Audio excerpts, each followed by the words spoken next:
Well, it's been a while since I've done one of these founder videos, and it's kind of scary. I don't know where this is going right now. Launch on April 1st, zero customers. We're now on May 25th. Ah, April, May. So we're almost 2 months into this.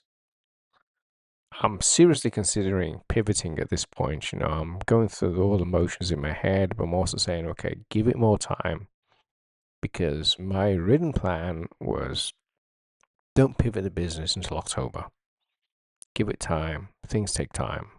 But the videos, again, almost no views on YouTube. And AI has suggested reaching out to people directly on Indeed. I mean, not Indeed, LinkedIn. I'm not going to do that. I'm not going to do this direct spammy marketing thing. I don't think that's worth it. I don't think that's going to go anywhere. Even though AI is recommending it, shall we say, I don't think it's gonna. I don't think that's a wise idea. I'm putting myself in the position of a customer. I'm like, if someone starts spamming me on LinkedIn, I'm not even gonna consider their business ever. I'm just gonna be like, those guys are spamming me all the time. Blah. If I want to find something, I'll research it online. I'm not gonna listen to some sales pitch on Indeed because I'm not on LinkedIn. I always get those two confused. I'm not on LinkedIn to get sales pitches. I'm on LinkedIn for see what's going on in the world and other things, not to be bombarded by sales stuff. And certainly, I would say if you send me an email, 99% of the time, if I don't know yet, it's going in the trash because I get lots of emails like that. So I am looking at it from a customer's perspective and saying, what kind of marketing would I respond to as a customer? I would respond to the go fetch marketing, where basically is I go and fetch the information, and when I like the information, I then contact the people directly. Don't want the information pushed out to me. We're pushed out by so many things these days. There's stuff on the TV all the time, trying to sell us this and sell us that and sell us the other. I don't want that. If I want the information, I'm going to find the information myself, and I think that's probably going to be the new marketing. But it's slow. Like I said, no customers. Even launched a second business last week, Cram Session. So cramsession.net has been around for a long time. It's actually been around for about 3 years, but it's been locked down and nobody could access it other than me, basically. And I was like, well, let's open the floodgates.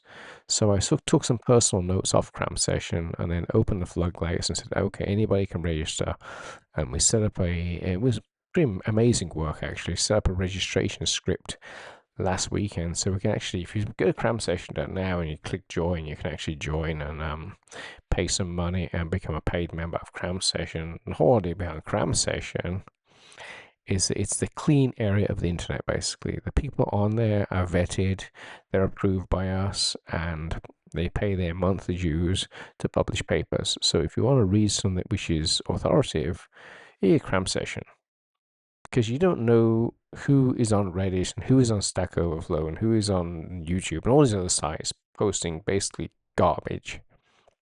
The thing about Cram Session is the data on there is posted by authenticated experts. The problem is there's only one expert on the site right now, and that's me. I'm the one posting stuff. So it becomes the problem where you just don't have any customers again. But the good thing about Cram Session is it doesn't cost that much to run, about $30 a month. So 3 users on Cram Session, we kind of break even on that website, say the least. That's just run a tiny little AWS instance, and it it's kind of viral in a way because I think people want a place where they can write certified papers, and people definitely want a place where they can read, verified and certified information. And so I think Cram Session has a good future, but then again, it's a case of it's gonna sit out there for a while. It's gonna be indexed for a while. People are gonna be drawn to it naturally. Um, I think that business is a lot like chasing cats or chasing chickens. You ever try to catch a chicken, you ever try to catch a cat, it is basically impossible. So don't chase chickens, don't chase cats. Let them come to you naturally. And that's what we're trying to do with both these businesses. We're letting people come to us naturally because that will be a customer for life at that point. Rather than one we have to chase down, it's not going to willingly come to us. We are just waiting for the customers to come to us. And it's kind of like, I always think it's kind of like fishing. You put your bait out there on the hook, and man, no one's come, no fish have come, no fish have come, no fish have come, and you drive yourself crazy. No fish have come. Well, you just gotta sit there a little bit longer, and then sooner or later the fish come along. And I think business, this stage in the business, is a lot like that. Is it going to be another pivot? Yeah, yeah. There's definitely going to be a pivot. It does not mean that we're gonna move away from the software side of things, I think. But it just means I'm getting all my ducks in a row ready so that in a few months' time, if there's still no customers there, rather than strategically pivot, shall we say, I'm just going to open up another line of business. So I'm not going to abandon the old line of business. Okay, the old line of business is going to stay there because I think 907 Technology Web Desk is a good, secure application with a good, secure business model, and I believe it's gonna kick butt eventually when the time's right. If the time isn't right now, that line of business just simply stays there. It's not going to go away. It doesn't cost that much to run, and all major development is run. What I have done is I put it on ice basically now. I've said, okay, now WebDesk is developed. It's there and it's working, and we've got all the bugs out of it finally. It wasn't released yesterday, and we got all the bugs out of it finally. I'm like, we're done. We're done on WebDesk, but there's going to be no major development on WebDesk until we actually have customers.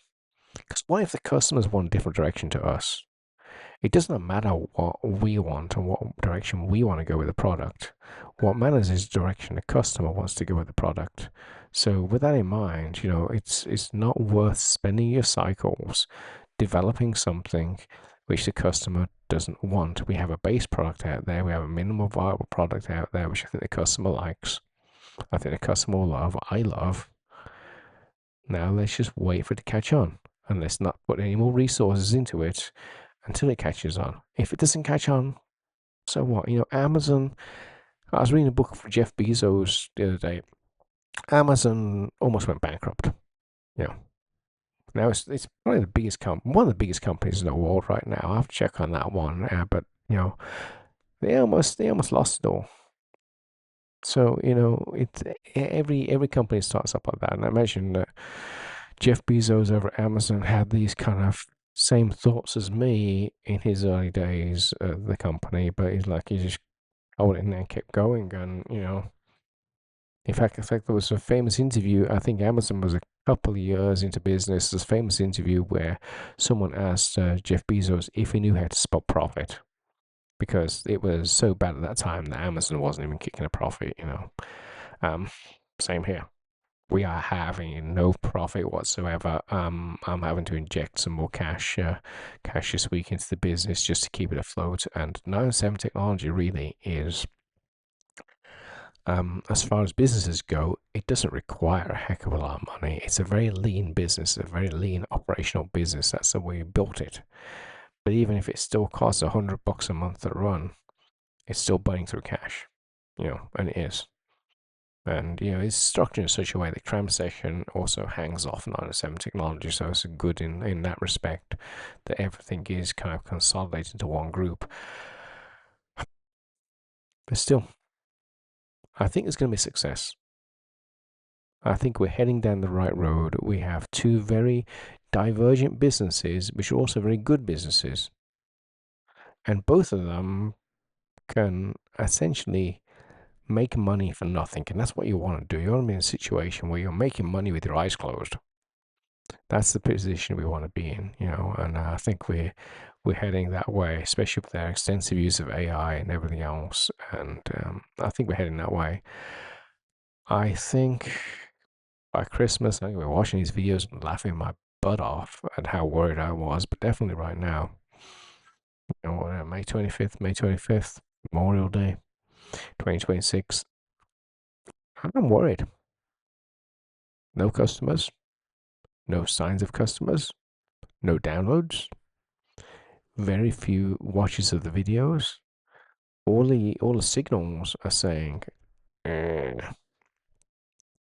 But what's going to happen? We don't know. In my view, things sometimes stay out there for 5 years, and all of a sudden, after 5 years, it's like, that's the first 907 technology, definitely. Is it was nothing happened for 5 years, and all of a sudden it just picked up, and that business was actually pivoted away, and we have the new era 907 technology we're working on now. So, is it an unlimited runway? I'd like to think there's an unlimited runway, but I think that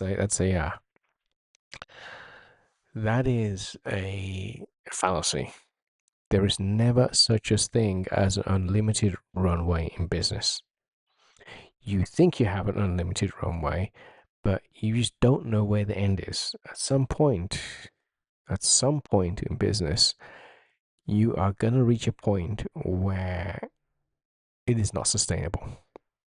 Whether it's 1 year, 2 years, 5 years, 10 years, you're not going to keep hemorrhaging money.